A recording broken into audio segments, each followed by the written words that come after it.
এই প্ৰশ্নটো 2023 চনত এডুকেশনৰ ষ্টেটিষ্টিক চেপ্টাৰটোৰ পৰা তোমালোকক সুধিছিল 6 মাৰ্কৰ কাৰণে আৰু মাৰ্কসটো বিভাজন কৰি দিয়া আছিল 2 + 2 + 2 6 কিয় এনেকৈ ভাগ কৰি দিয়া আছিল হেতু আমি পিছলৈ জানিম কি সুধিছিল প্ৰশ্নটো চোৱা তলৰ বাৰংবাৰতা বিভাজন তালিকাৰ পৰা চতুৰ্থক বিচ্যুতি অৰ্থাৎ কোৱাৰ্টাইল ডেভিয়েশন যেটুক আমি ছুটিকৈ লিখো QD বুলি তাক নিৰ্ণয় কৰিবলৈ দিছিল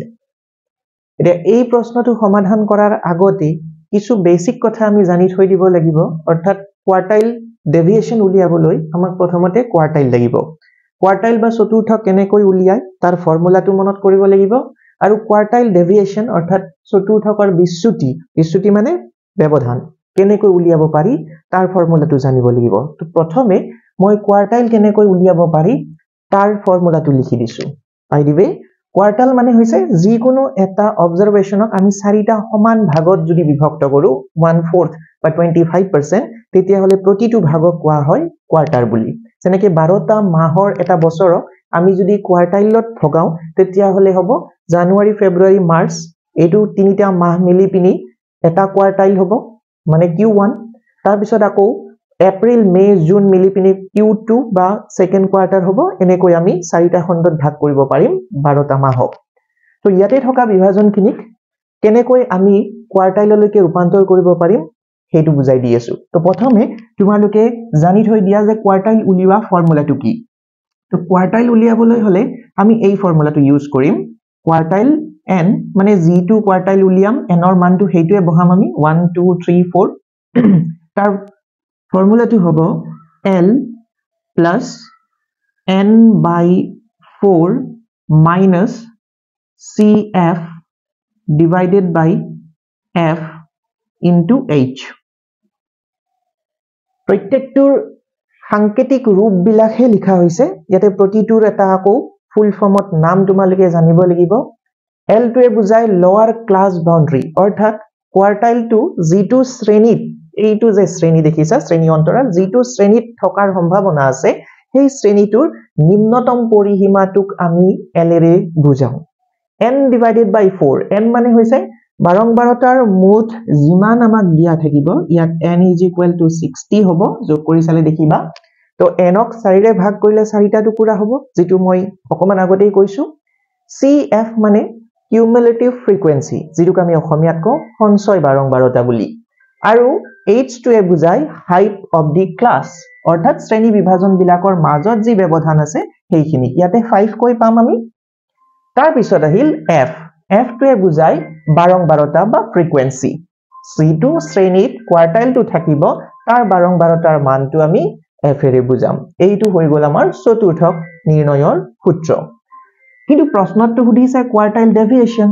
গতিকে QD ৰ ফৰ্মুলাটো আমি জানিব লাগিল QD is equal to Q3 minus Q1 divided by 2 তৃতীয়টো চতুৰ্থকৰ পৰা প্ৰথমটো বিয়োগ কৰি তাক 2 ৰে হৰণ কৰিলে যি ব্যৱধান ওলায় সেইটোকে আমি কম কোৱাৰ্টাইলৰ ডেভিয়েশন হয়তো তৃতীয়টো আৰু দ্বিতীয়টোৰ মাজতে প্ৰথমটোৰ মাজতে দ্বিতীয়টো থাকে গতিকে দ্বিতীয়টোৰ মান উলিয়াবলৈ আমি এইটো ফৰ্মুলা ব্যৱহাৰ কৰিম তো এইটো নোট ডাউন কৰি লোৱা প্ৰথমতে এইটো আমি সলভ কৰাৰ সময়ত প্ৰয়োজন হ'ব এতিয়া মই অকমান প্ৰশ্নটোলৈকে আহিম চাবা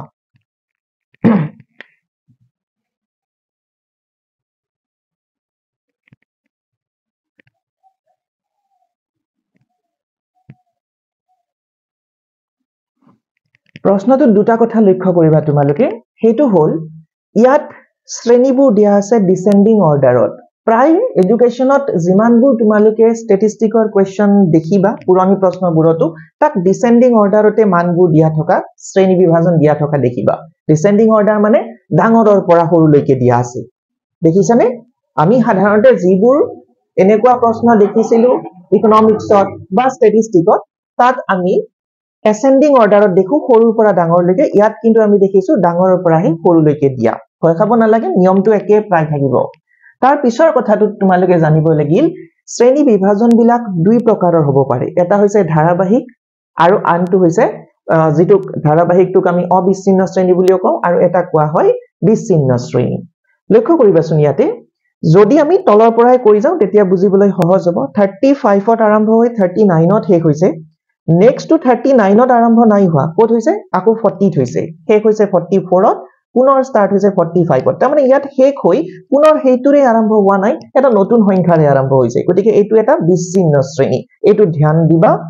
পাছলৈ দৰকাৰ পৰিব তো দুটা কথা কি ইম্পৰ্টেন্ট কলো একটো দিয়া আছে ইয়াতে ডিসেন্ডিং অৰ্ডাৰত অৰ্থাৎ ডাঙৰৰ পৰা সৰুলৈকে আৰু মানবোৰ যে দিয়া আছে সেইবোৰ দিয়া আছে বিচ্ছিন্ন শ্ৰেণী অৰ্থাৎ শেষ এটা সংখ্যাত হৈ পুনৰ নতুন সংখ্যা এটা আৰম্ভ হৈ আছে এতিয়া ইয়াৰ সমাধানৰ ফালে আগবাঢ়িছো সমাধান কৰিবলৈ আমাক পুনতে লাগিব সঞ্চয় বাৰংবাৰতা যিটোক ছুটিকৈ আমি CF বুলি কওঁ তো মই সমাধান প্ৰশ্নটোৰ কাষে কাষে লিখি যাওঁ সঞ্চয় বাৰংবাৰতা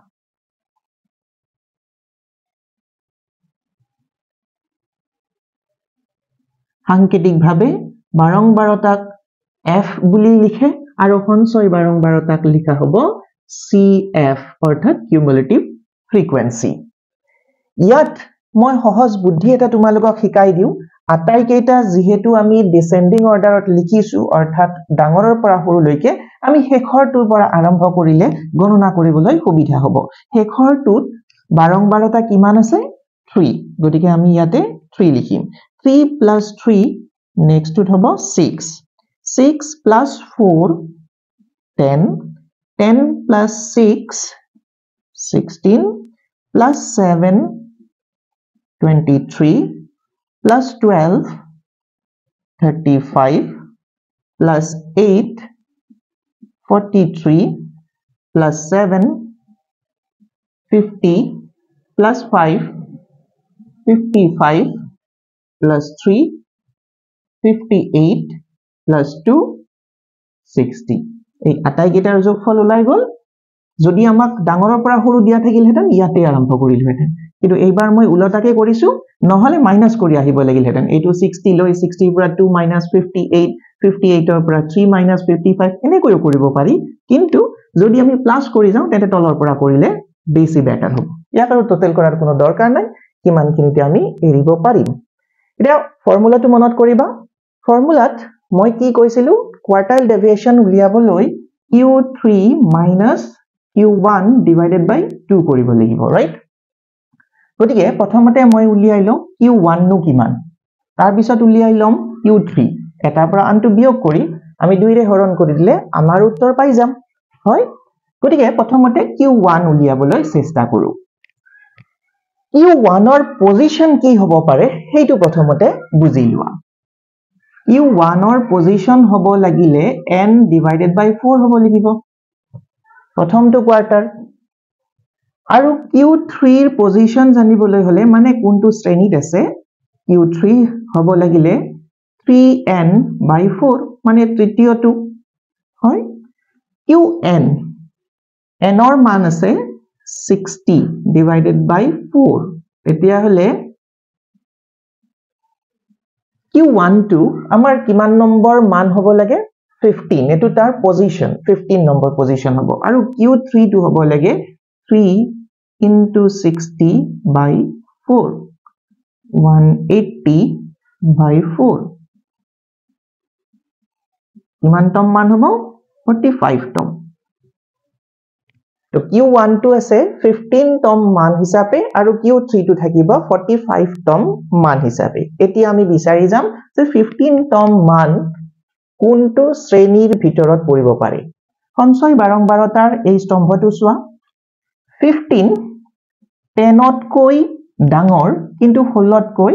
সৰু তেতিয়া হলে নিশ্চিত যে আমি বিচাৰি থকা সেই মানটো কোনটো শ্ৰেণীৰ অন্তৰালত পৰিব 2 3 50 আৰু 54 ৰ মাজত পৰিব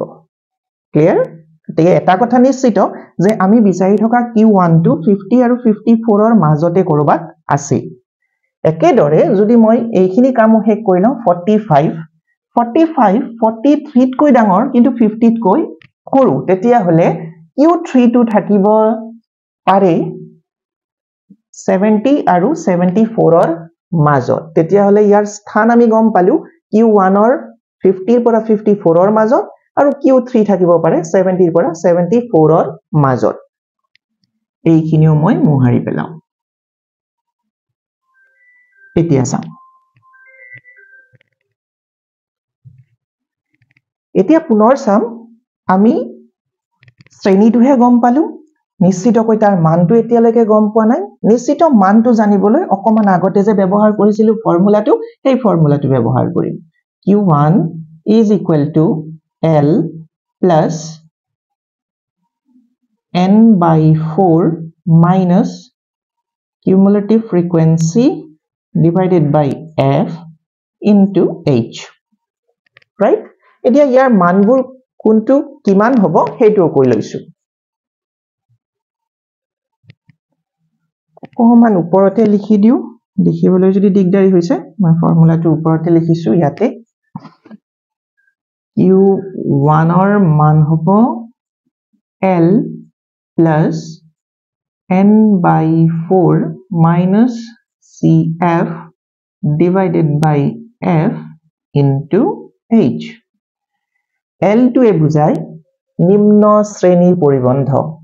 আমি F1 Q1 কিমানত থাকিব কৈছো 50 ৰ পৰা 54 আৰম্ভণিতে যে মই মনত কৰাই দিছিলো যে এটো এটা বিচ্ছিন্ন শ্ৰেণী তেনে ক্ষেত্ৰত এইটো এট্ৰি 50 আমি লব লাগিব ইয়াক 49.5 অৰ্থাৎ ইয়াতে যদি আমি 0.5 কমাই দিও আৰু ইয়াতে 0.5 বঢ়াই দিও ব্যৱধান একে থাকিব কিন্তু এই ডিসকন্টিনিউয়াস ক্লাছটো এটা কন্টিনিউয়াস ক্লাছলৈকে ৰূপান্তৰ হ'ব মানে চাবা এটো ঠাইত যদি মই এনেকৈ লিখো 49.5 to 54.5 তেনে এই মানটোক মই লিখিব পাৰিম 54.5 to 59.5 দুয়োটাৰ মান একে সমান হৈ থাকিল তেন্তে চাবা এইখিনিত মই লিখিব পাৰো 49.5 50 ৰ পৰা 0.5 মাইনাস কৰিছো প্লাস n by 4 n মানে 60 divided by 4 minus cumulative frequency বুজাব যেটো শ্ৰেণী আমি ব্যৱহাৰ কৰি আছো সেই শ্ৰেণীৰ ঠিক আগৰ শ্ৰেণীটো ইয়াতো চাবা আগৰ মানে কিন্তু মই 55 to 59 নলম আগৰ মানে ইয়াতকে সৰুটো 45 to 49 ইয়াৰ সঞ্চয় বাৰংবাৰতা কিমান 10 তেন্তে মই ইয়াত লিখিব লাগিব 10 divided by f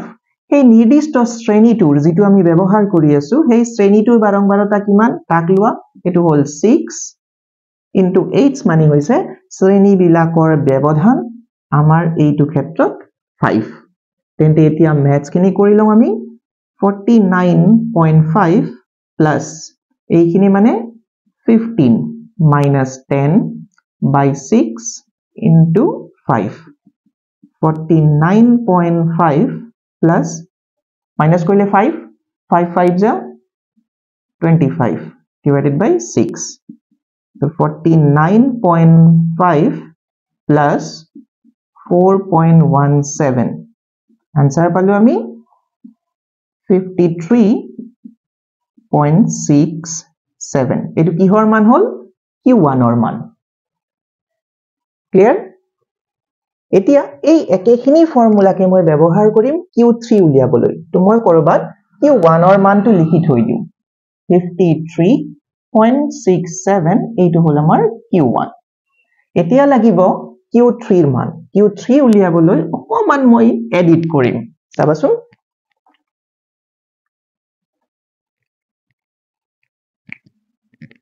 কি এডিট কৰিম এইটো হল মোৰ Q3 correct ফৰ্মুলা ইয়াত লাগিব মোক 3n বাকিবোৰ একে থাকিব এতিয়া মানবোৰ হলনি কৰি যাম Q3 আমাৰ কোনটো শ্ৰেণীৰ ভিতৰত পৰিব বুলি কৈছিলো মই 70 ৰ পৰা 74 ত তেন্তে এইবাৰ L ৰ মান হ'ব 69.5 অকমান এডিট কৰিলো 69.5 ইয়াত লিখিব লাগিব 3n অৰ্থাৎ 60 পূৰণ কৰিব লাগিব কিহেৰে 3 ৰে cumulative frequency আমি কি লৈছিলো যেটো শ্ৰেণীত কোৱাৰ্টাল উলিয়াইছো তাৰ আগৰ শ্ৰেণীটোৰ সঞ্চয় বাৰংবাৰতা কিমান এইটো উলিয়াই আছিল তো সেইটোৰ সঞ্চয় বাৰংবাৰতা আছিল কিমান 43 তেন্তে এইবাৰ 10 ৰ হলনি লিখিম আমি 43 শ্ৰেণীসমূহৰ ব্যৱধান একে আছে গতিকে এটো 5 এ থাকিব f অৰ্থাৎ এই নিৰ্দিষ্ট শ্ৰেণীটোৰ বাৰংবাৰতা আছিল 8 তেন্তে এইবাৰ 6 ৰ হলনি হ'ব 8 এইবাৰ ম্যাথছ খিনি মই পুনৰ কৰি পেলাইছো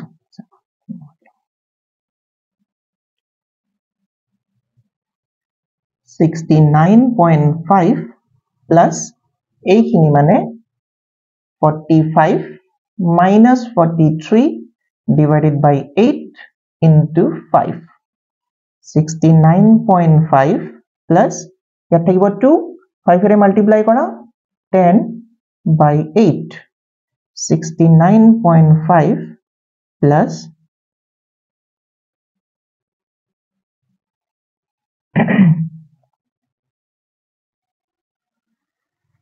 1.25 plus কৰিলে হ'ব এটো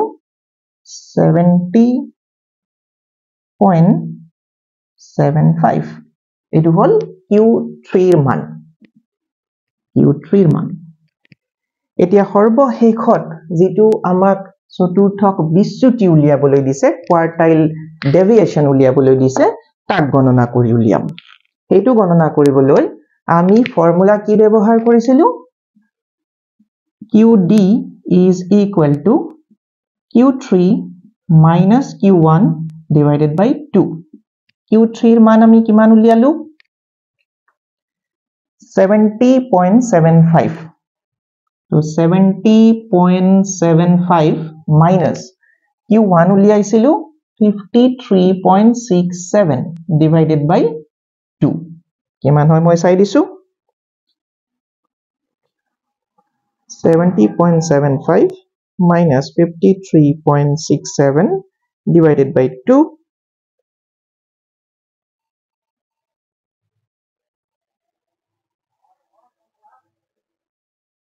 answer ulabo 8.54 এইটোৱে answer টা